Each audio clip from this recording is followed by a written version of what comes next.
All right, good morning. We're going to get started. This is Industry Clash, Balancing CPS and CPA Marketing. My name is Greg Hoffman. I'm an outsourced program manager. I manage programs in Carousel and Commission Junction. And I came up with this idea after the last affiliate summit because I saw the stark differences between the affiliates in the industry. I saw the CPA guys over here, the CPS people over here, and I thought it would be a good idea to bring everybody into one room and to talk about the differences. And I put together a panel of CPA and CPS affiliates to talk about some of the myths and some of the truths. And so I'll go ahead and introduce everybody. First, we have Fernando. He describes himself as one of the best. He is a CPA affiliate. Next, we have Jason Rabacki. He works with Carousel. He is representing the CPS side of the industry. And finally, we have Logan Thompson. He represents both sides. So he is an affiliate that makes money on CPS and CPA. So before we get started, I want to see a raise of hands. Who considers themselves cost per sale affiliates on the Carousel Commission Junction type of side?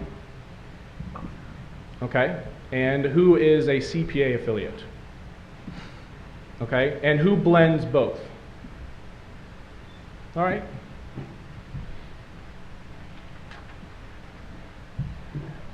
Okay, so to do this presentation, we're going to be talking about generalizations.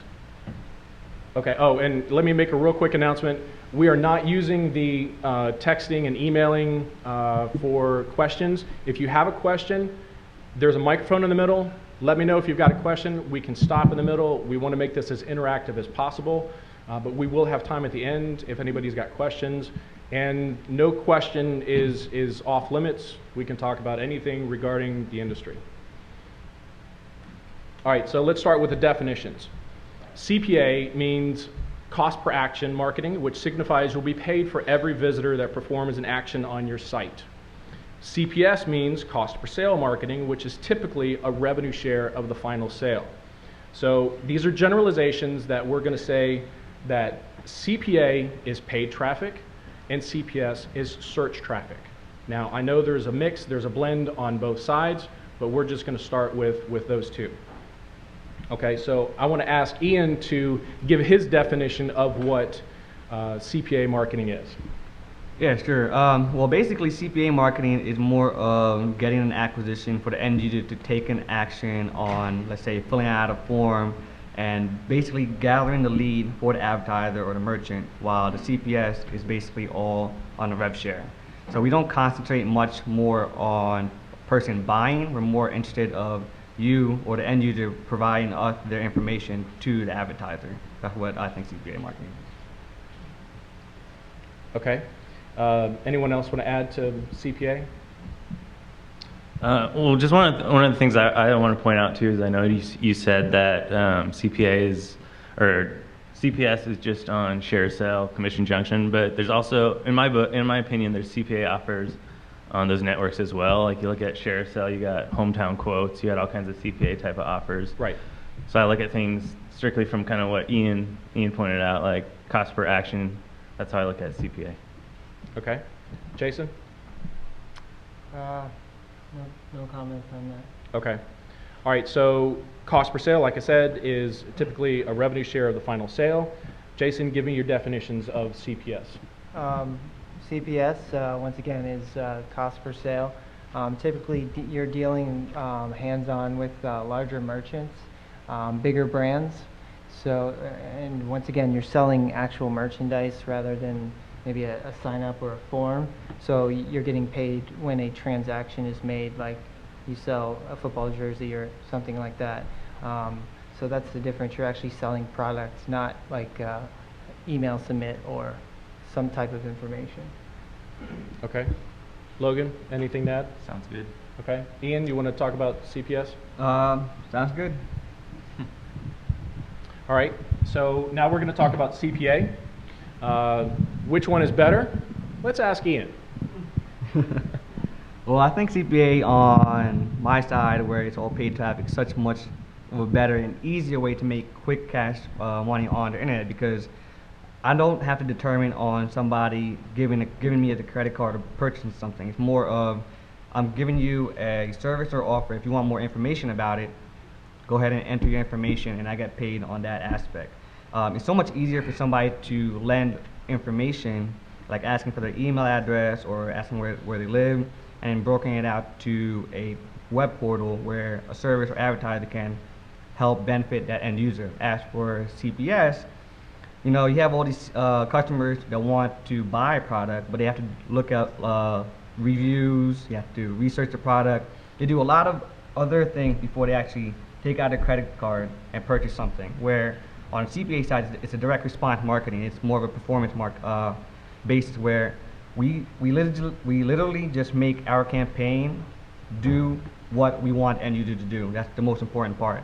We want to make sure that the end user does what we want them to do by entering their email address, giving us their name, address, phone number, etc., so then we can get paid.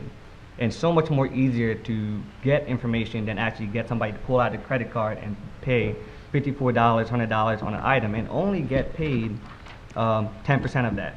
So you're wasting, for me, on the CPS side, somebody's wasting their time to make only, what, $5 on a $50 product, where a trial offer you can get paid $50 for only $1 sign up. So it's a big difference there, especially in terms of income and generating income and quickly generating that income for yourself.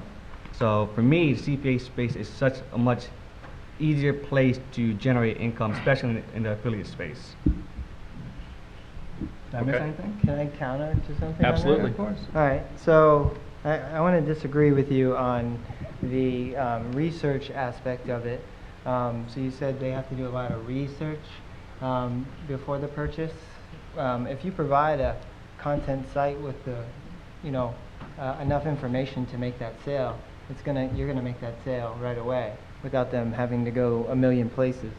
And once again, you provide good content, you're gonna make those sales, and you're gonna make a lot of those sales. And the payouts, you said, low percentage. I mean, there's merchants out there that are paying 100% commission. So, yeah. But the typical CPS is either you're getting it less than almost 35% on the rev share. Typically, but once again, you can't always say it's 5% or 1%. Oh man, I already feel the heat already. What's going on? It just don't worry, it just started. Yeah, I know. Get hot. So yeah, I mean, let's see what we have on here. Researching niche more, CPA ahead of the curve. Well, the way we research is basically pretty much simple as well. We kind of like look at industry, what's trending. We always want to keep up on the curve, and this is why I think also CPA industry knows how to branch out quickly, get brands, get small businesses, turn into big businesses. And this is why with the CPS side, it's more, I think, of like a plateau, where they stay on one level.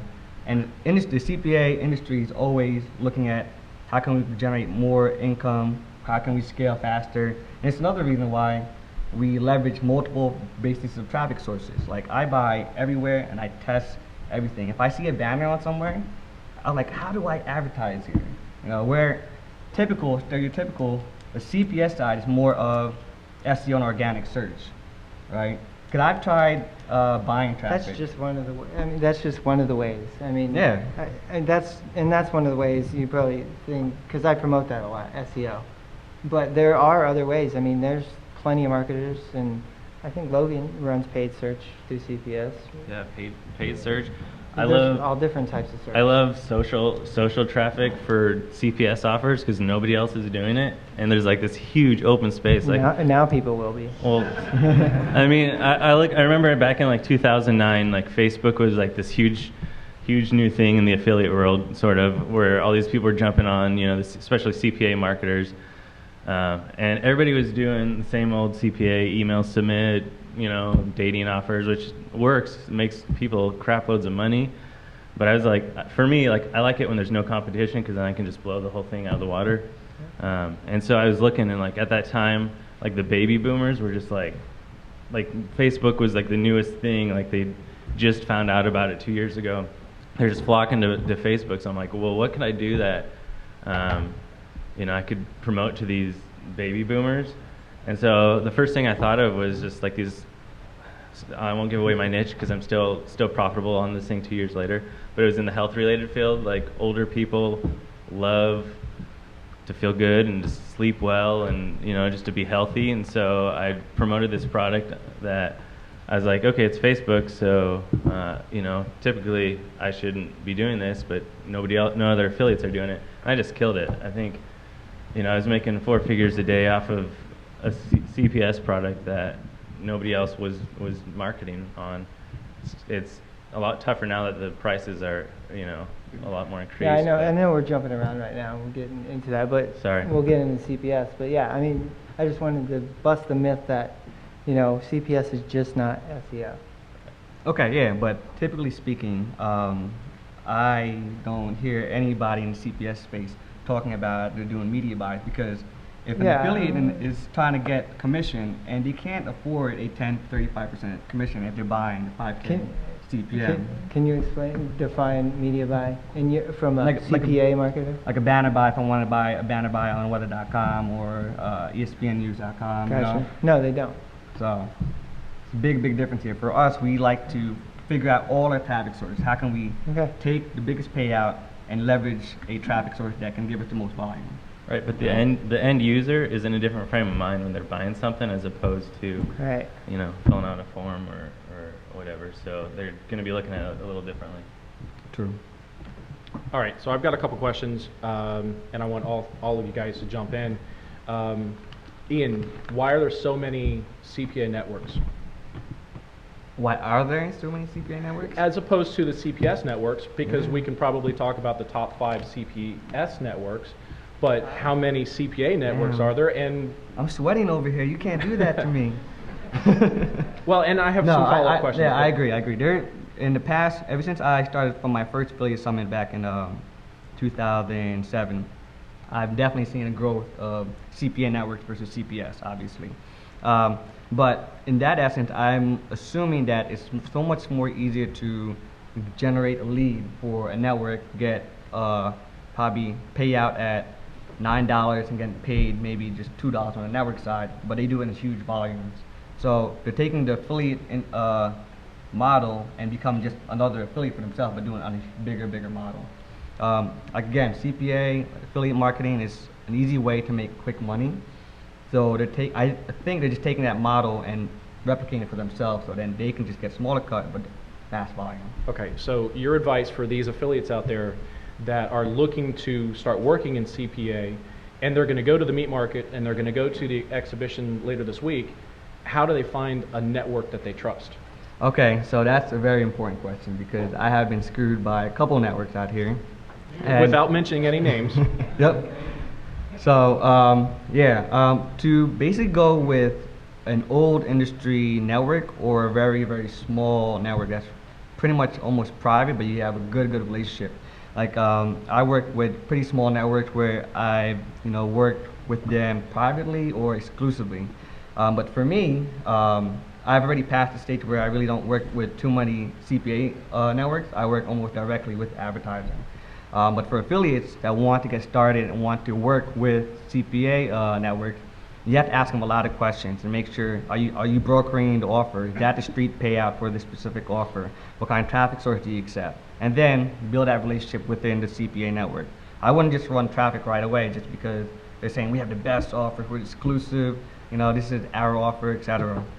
It's more so knowing who your affiliate manager is, make sure they're knowledgeable about traffic sources out there, what demographics work for these specific offers, and basically just creating that relationship to, work with them in the future. But again, some of these CPA networks, they want to flash beautiful women in front of us, and sometimes that works, sometimes it may not. But it's more so trying to understand what the CPA network knows and can offer.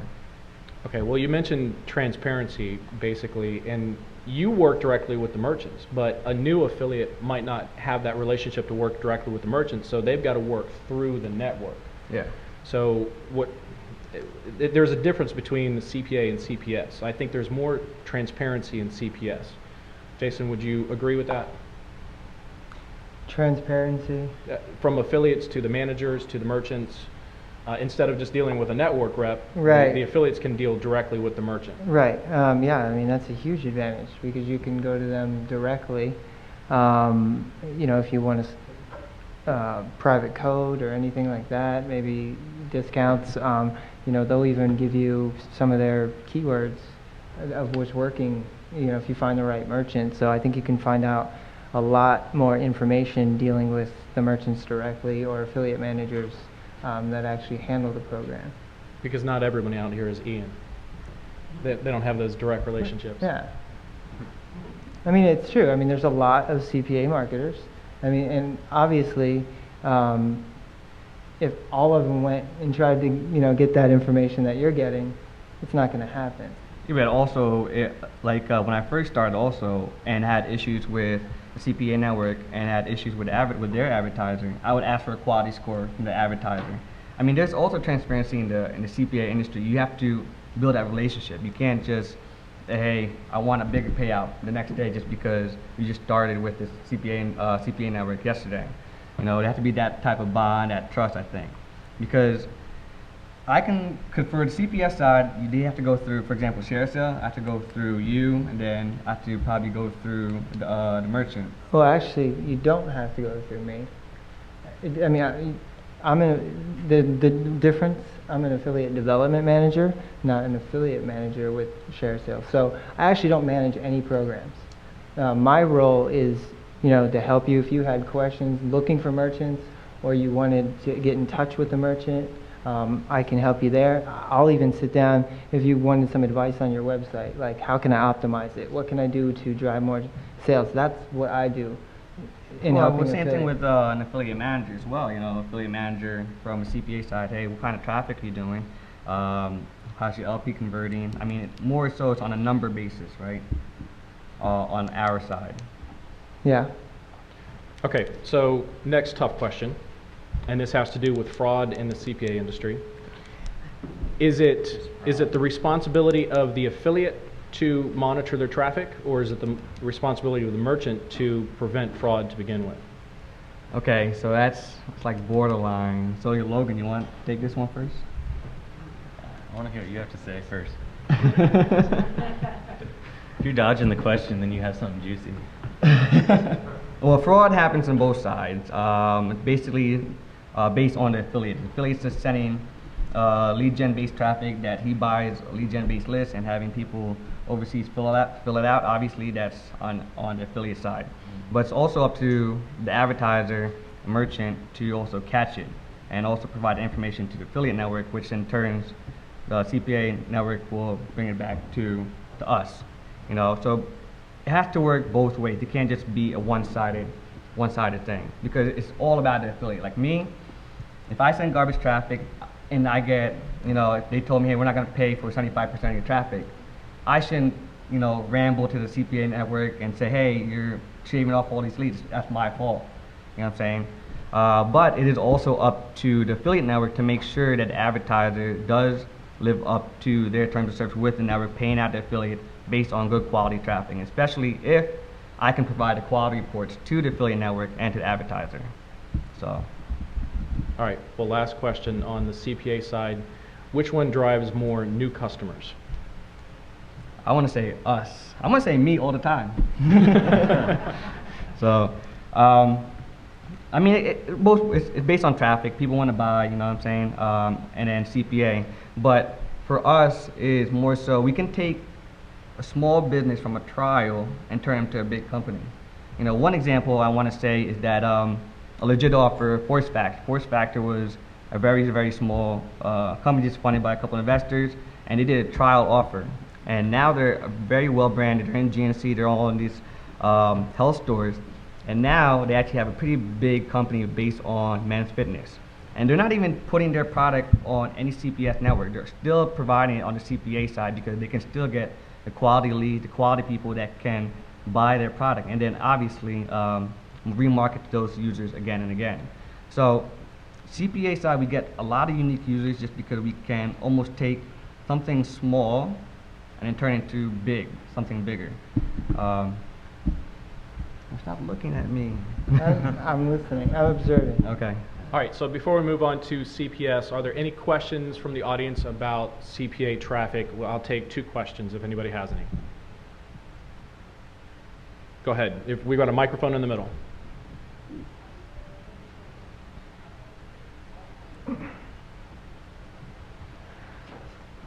Yeah, you mentioned brokering an offer. What does that mean? Brokering an offer is basically say a network is the only person, like for example, Force Factor is only on one network. Okay. And let's say another affiliate network signs up to Zoogle or another network and signs up and becomes the affiliate. They take that offer and put it in their network. Okay. So instead of getting paid, probably the payout is $20, they're probably going to give it to the affiliate for 17, so they get a cut of $3. So they're brokering that affiliate offer to within their network. Okay. So Thanks. Go ahead.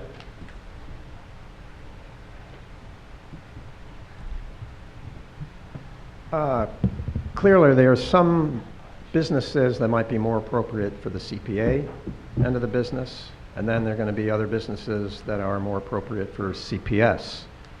So I tend to think that CPS is a physical product. I may be wrong. But majority of the time it is.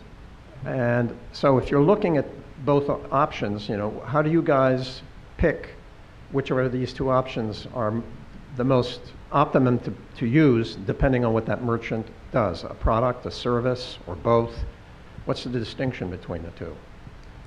You get the question? Well, As far as an affiliate, like choosing Yeah, which I'm an offer to affiliate. I'm promote? looking at merchants and I'm saying, gee, here's a guy, he's got this product, and is CPA better or CPS better to try to optimize and make money?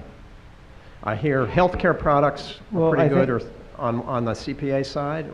I may be misunderstanding, but actually you can find that on both sides. I guess it's just looking at the offers and see the best way you're able to drive traffic and how you drive your own traffic and what would work best for you. And, if that merchant only runs, CPS product or has a CPA offer. Okay, and then If I understood that correctly. Yeah. Okay. The other thing going through my mind is what are the do nots? Do not ever do on the CPA side, and what are the do nots ever do on the CPS side? In other words, what are the mistakes you want to avoid? Oh, I mean, for a CPA, that's a pretty big array of stuff. I mean, honestly, just don't send bad traffic, don't send bad quality leads on the CPA side, because the CPA side is more of lead gen collection and sending those users to a portal or a free trial or, just providing them some type of service. So the quality of the traffic has to be really good. You don't want to send an advertiser Craigslist traffic, for example. That's just going to be bad quality traffic. Because you have to think about it from their business. Well, they have to make sure they can convert these leads for them, so they can pay you out. So that's the most important part. It's just the quality of traffic.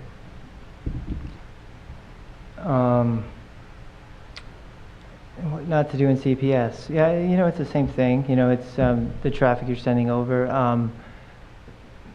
You don't want to send traffic over, obviously, that is going to be fraudulent, making fraudulent transactions. Clean traffic, basically, is what you want to send. I'll throw one in there. Get to know an affiliate manager. If you want to work with a specific merchant or a specific product, find a merchant that has an active affiliate manager. Get to know that person. Ask them 1,000 questions before you start working with them. Okay. All right. So we're going to move on to CPS. So I'll go through the bullet points. CPS is better because it's more ethical, it's more reliable. SEO is long-term strategy. CPS sells mainstream products people need. CPS affiliates do not spend money to make money. Now, like I said, these are all generalizations, but just for simplicity, that's what we're talking about. So, Jason or Logan, back up why these claims are up there. You want to talk about the ethical, or I can? We both. I mean, you run both, so. I run both, and I think I would disagree with that. Statement. I think there's unethical affiliates, both sides of the board, and I think it comes down to individual affiliates of what they're doing, what they're promoting. Agreed. There's unethical networks. and affiliate managers who will lie to you or try to get you to promote offers that, the next week the FTC is going to crack down on anyway. So I think that for the ethics part, I don't know. You probably see it on the network side. There's unethical things going on CPS side too. So Yeah, I mean, know, there I are, don't know. but yeah, I wouldn't say, is it more ethical? It depends who you ask, and what you consider, but I say yes, just because of the way that traffic is sent. Yeah, I we're mean, not sending pop-unders, You guys are doing. pop-ups and such, which, a lot of people consider. Well, I not the mean, best you guys, on traffic. I probably want to say almost, just because you guys deal with credit transactions, where on the free trial side, a lot of people, some affiliates will just take gift cards and do a bunch of $1 trials and expect to get paid on that. And, when you get caught for that, you're not going to get paid for it. So, Yeah.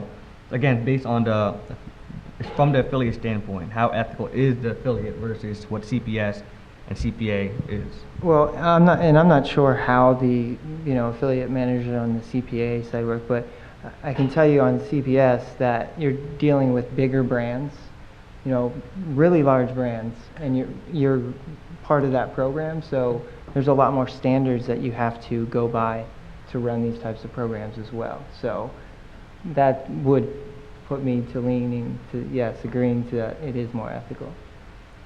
Okay, but oh man, we could go back and forth all I day. know. That's why the ethical thing. Yeah. We can just stop there. Yeah.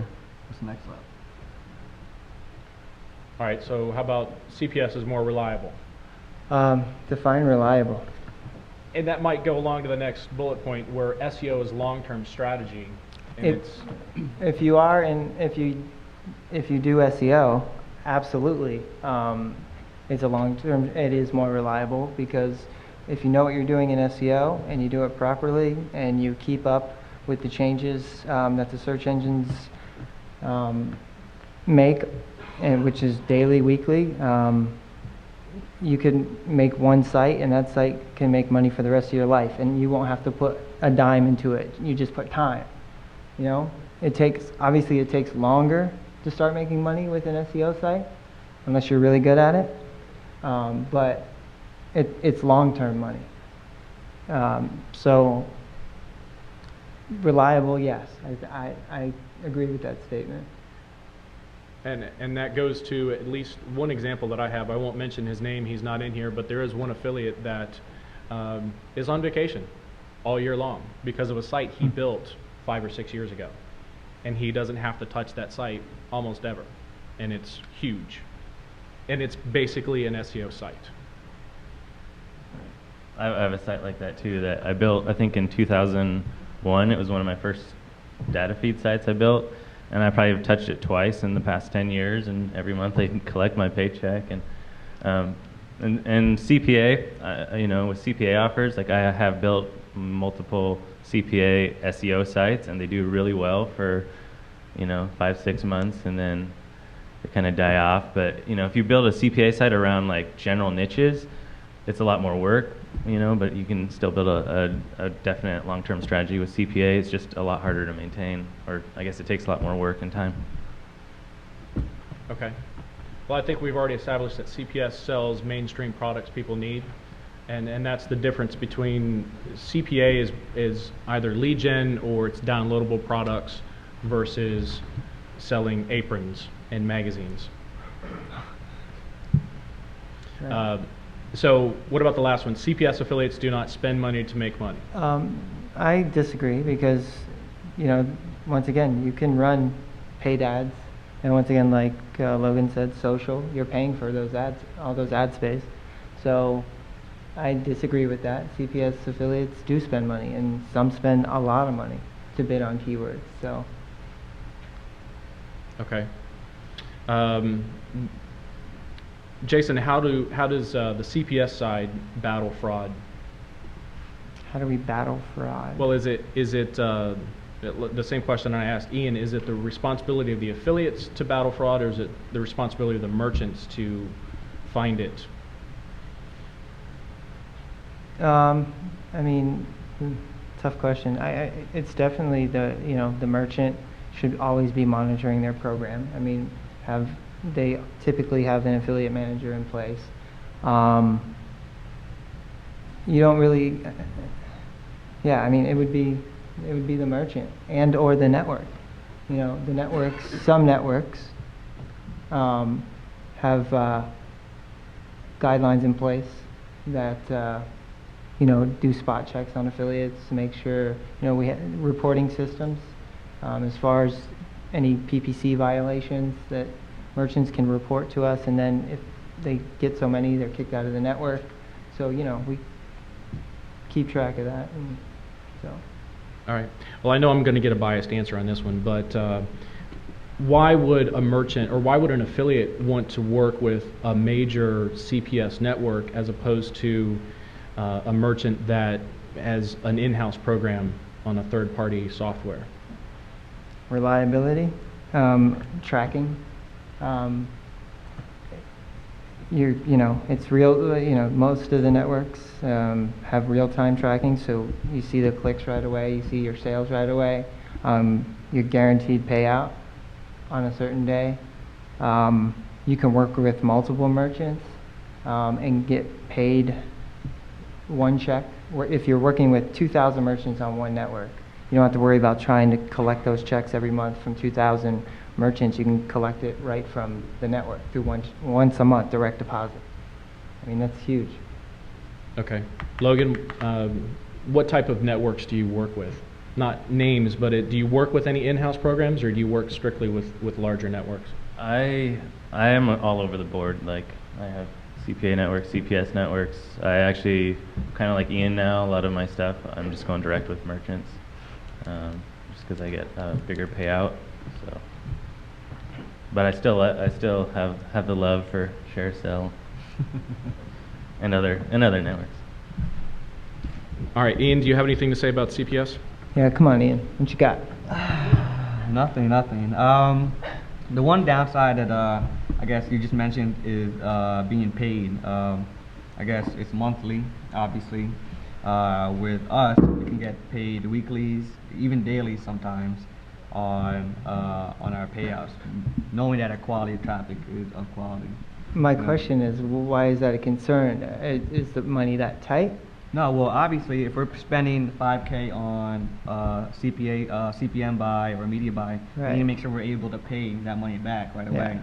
So it's more of an investment. We're more of a volume type affiliate where we care more of bringing the most traffic to a specific offer and making sure that offer converts well enough that we come out at least even to pay for that traffic. Right. So that's why we get paid every day.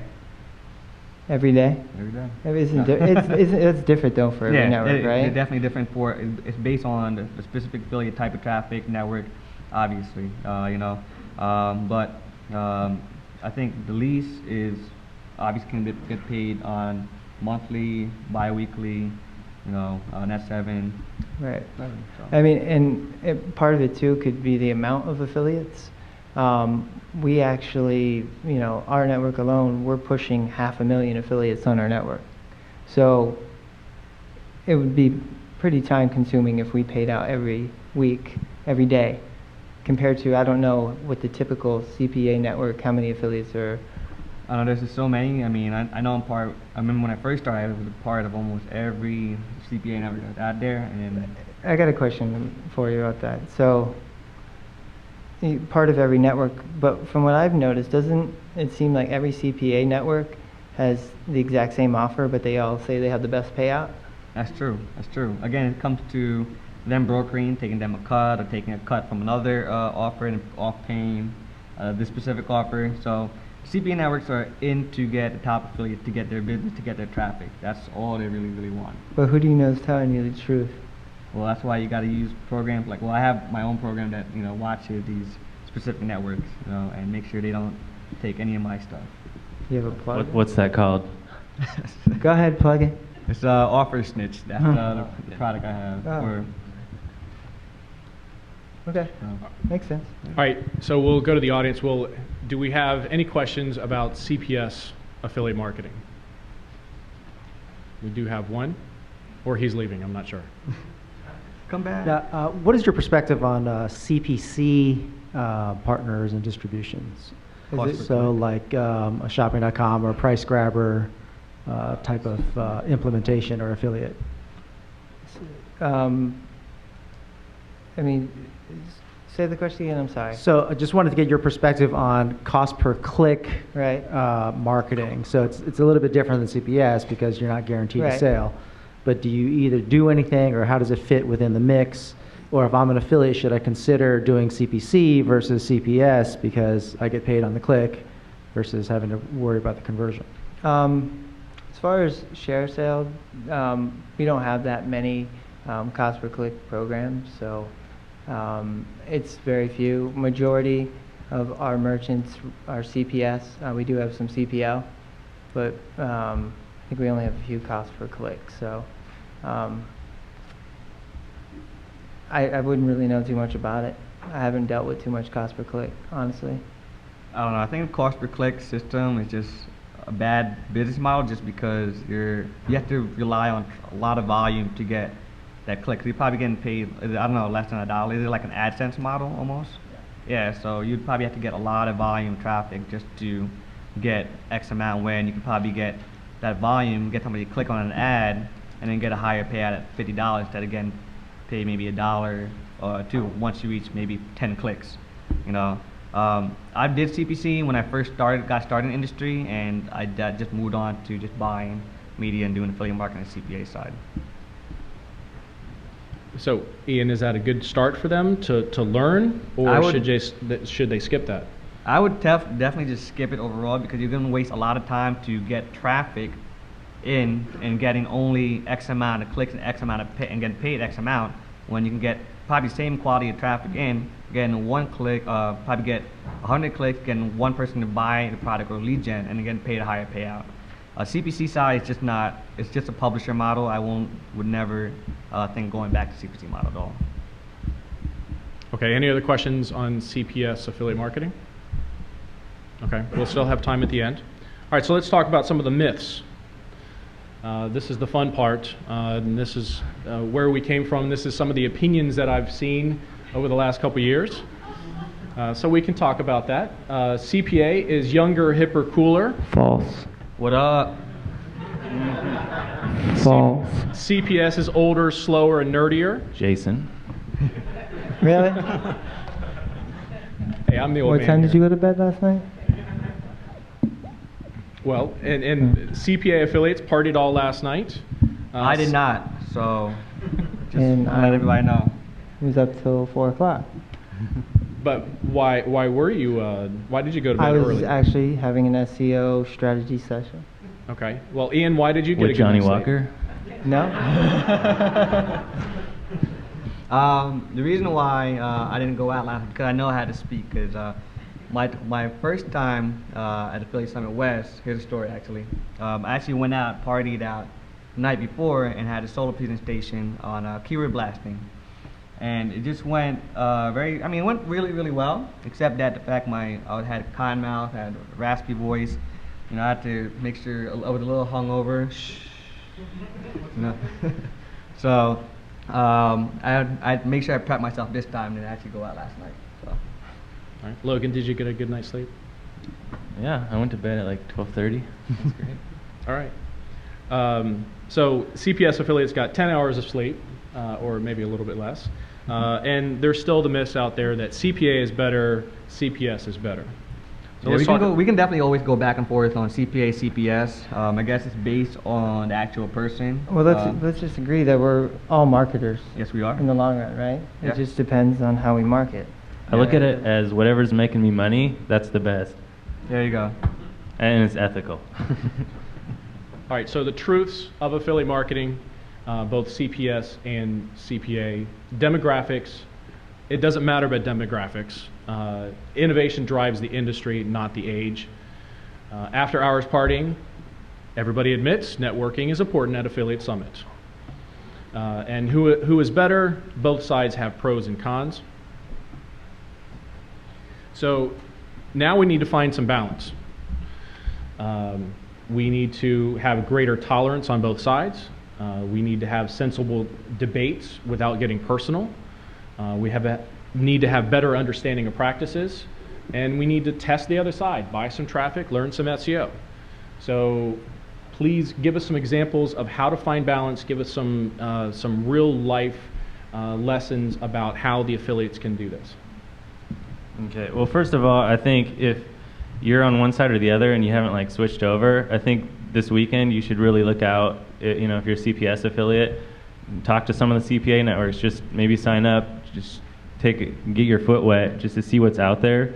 Because I think it's easy to judge one side or the other without really knowing what's going on, just based off of the vocal few, you know, such as Ian. But so I would suggest that.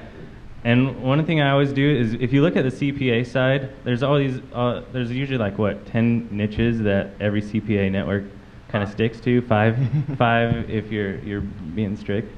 But if you look at like the CPS side, those same 5 niches exist. And so what I like to do is test offers on both sides. Like if you have a site in the, I don't know, car niche or whatnot, I mean, there's car insurance offers you can do. You can sell car paraphernalia on the CPS side. It's like if you can mix the two in a way, you're gonna increase your profits. I know for me, like I have an email list that I built up around a health-based niche, and I send out emails once a day when people sign up, and half of the offers are CPA offers, half of the offers are CPS offers, and both convert. And I just keep split testing just to see what works. So, yeah, testing is definitely important. I actually did a case study with Linkshare had a CPS offer, while another CPA network had the CPA side payout at a higher payout. And what I found was the CPA side actually did better, just because everybody on the CPS side on Linkshare, they actually show you a transaction what the person bought. Everybody bought usually just one item, and being paid 10% on less than a $20 product. I mean, CPA side definitely paid out much quicker, much more higher than the CPS side. But again, I'm getting my feet wet in the SEO side, doing some CPS stuff. I started this year. It is a bit of a struggle for me, just because it is long-term virtual real estate. So I do want to get into that side more closely, more tighter, and just more, so I can have much more of a greater virtual real estate, like whoever's on vacation every day, you know. So just get in touch with me. You know I never sleep. You know I never sleep. Just I'll help you. And that goes seriously for everybody out there, though, like CPA marketers that are interested in looking at CPS. I'd be more than happy to sit down and explain to you, you know, some of the benefits of CPS and different niches. I mean, there's a lot more niches you can get into, I believe, with CPS. And if you're interested in the types of marketing you can do besides media buys like SEO, pay-per-click, etc., I'm always available. So. Plus, I think if you got your feet wet in both, like I learned so much from the CPA side as far as traffic and testing, and I've learned so much from the CPS side as far as you know, monetizing existing sites and long-term strategies, that they both kind of blend together. You know, the SEO stuff I've learned from Jason is, you know, I got CPA offers converting on, you know, through just organic search, which a couple years ago I had only a handful of sites doing that. So you can definitely learn a lot just by talking with people on the other side from where you're at. All right, so let's talk about the tolerance issue real quick. And I'm talking to the CPS affiliates out there. But Ian, what happens when someone calls you one of those CPA guys? Yeah, I actually get kind of annoyed, because, I mean, yes, I'm in the CPA industry, but I know marketing, right? That's what I do. I can monetize, test, find traffic sources. I'm just a marketer, right? When somebody says, oh, you're one of those CPA guys, and discriminate me from either a speaking session, or discriminate me from a panel, or discriminate me from a group, and saying, oh, I don't want to hang with him because he's a CPA person, it kind of like annoys me, because everybody here makes money differently, I make money differently than somebody else in the audience makes money differently. So I want to talk to that person in the audience, figure out how they make their business grow, and leverage that some way with my business. You know, so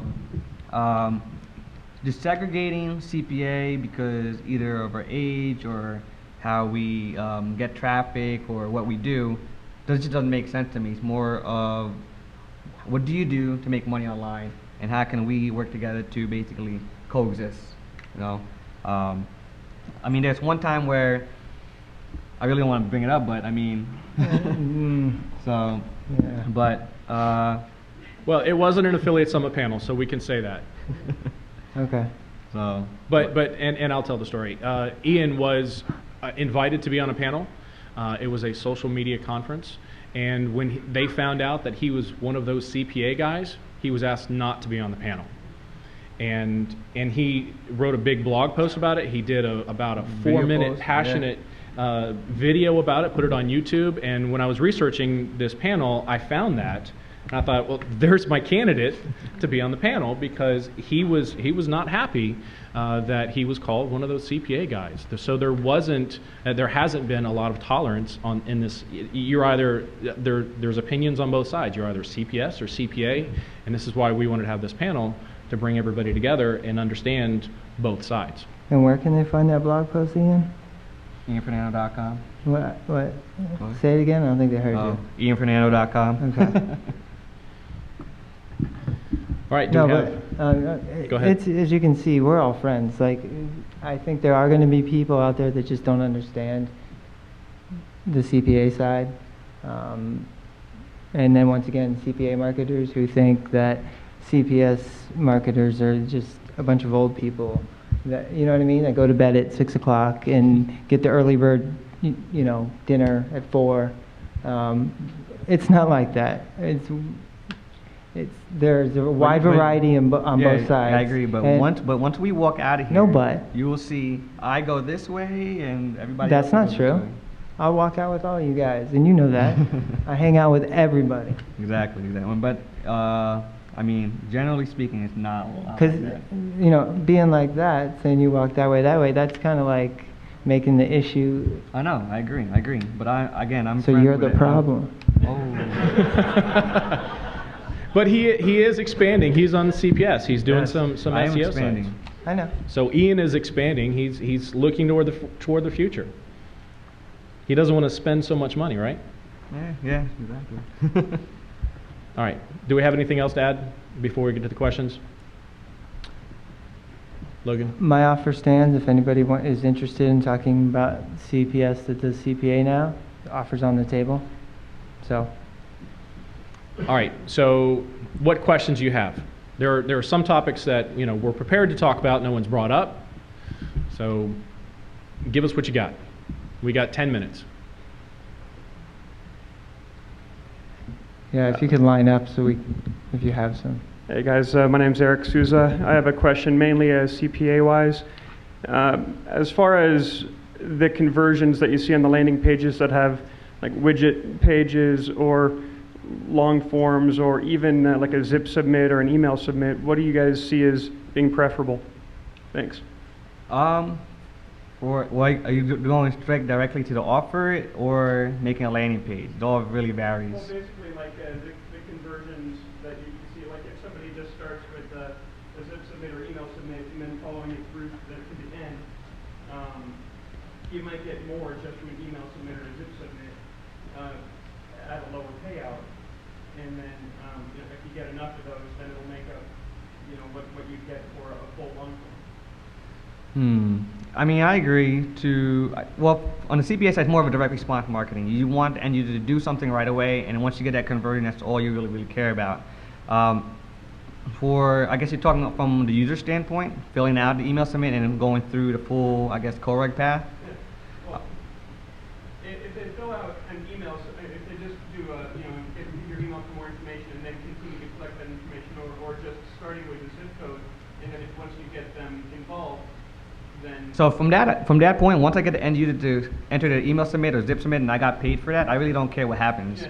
So that's not my job, because the job for the advertiser is to get their user to take our lead and go through that path. My job's already done. I already sent them the lead.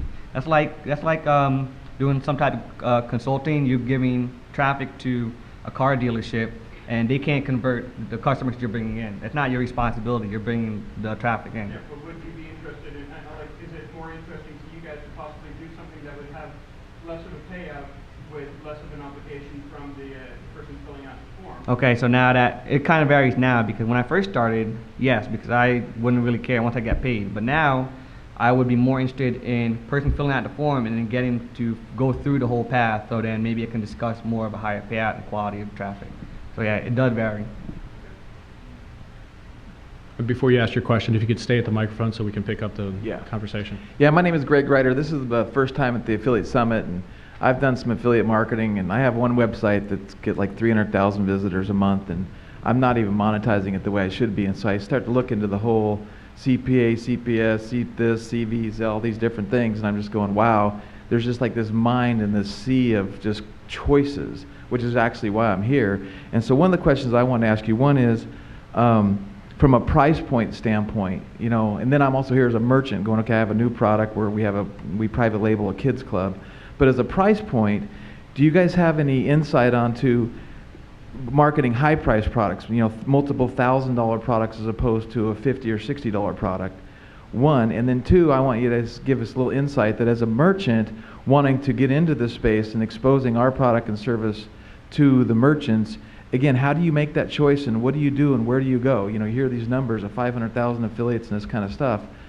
If you could give me some insight on the merchant side, and then on the other thing, I'm interested in what you guys talk about on the price point side, and then also relate the price point side with 100% payout commission. I never heard of that before. You know, I go on That's some of that's these other typically ones. for a recurring service, like a hosting.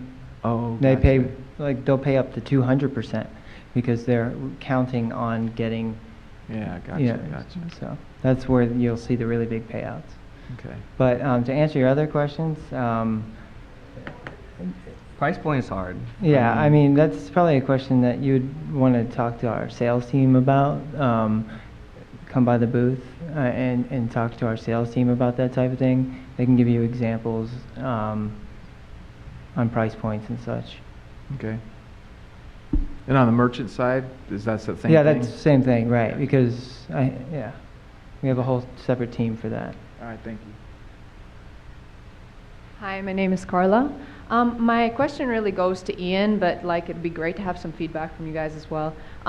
With CPA, do you find that you rely like heavily on the optimization done by the actual merchant you're dealing with? And I'm speaking I want you to know the background that I'm coming from. I have an online poker site, probably the wrong summit and wrong day for that one, but it's it's definitely a sensitive area. So with actual online signups, I find that my site's not converting simply because I'm relying a lot on the optimization done by the actual networks. So what's your experience with how important in terms of your money? Yeah, it is very, very important. Like for me, once you have the relationship with a network or an advertiser, you can ask to have that offer white labeled, and this way you have full control of what you can monetize, optimize that specific page. All right. Because obviously you're bringing in traffic and it's not converting because maybe the merchant or advertiser is not optimizing their page properly.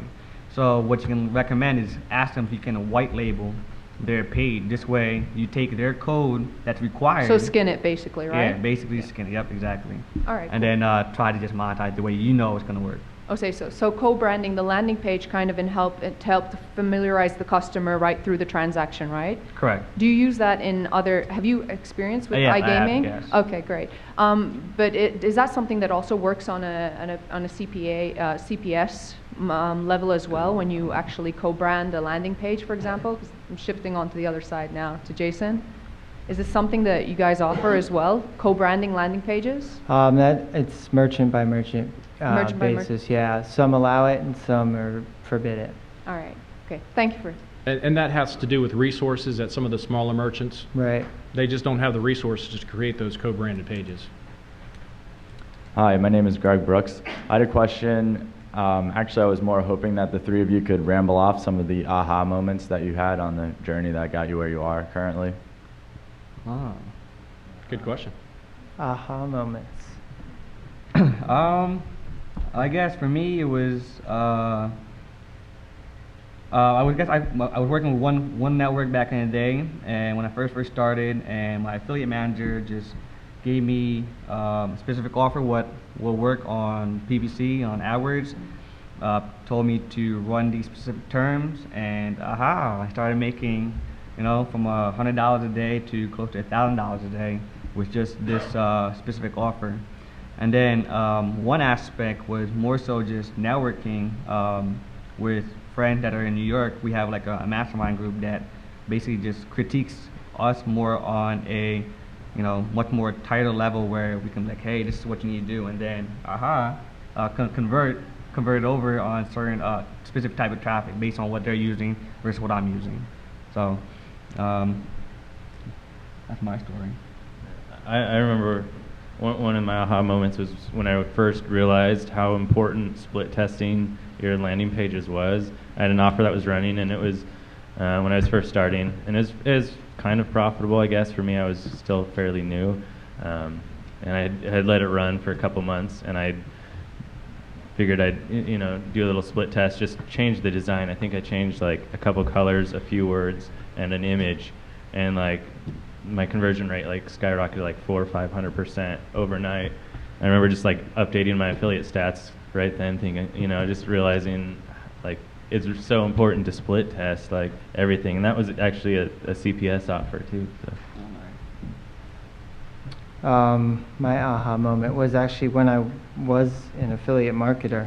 I was doing that for probably 5 years before I got into working with merchants and networks, and really got into SEO.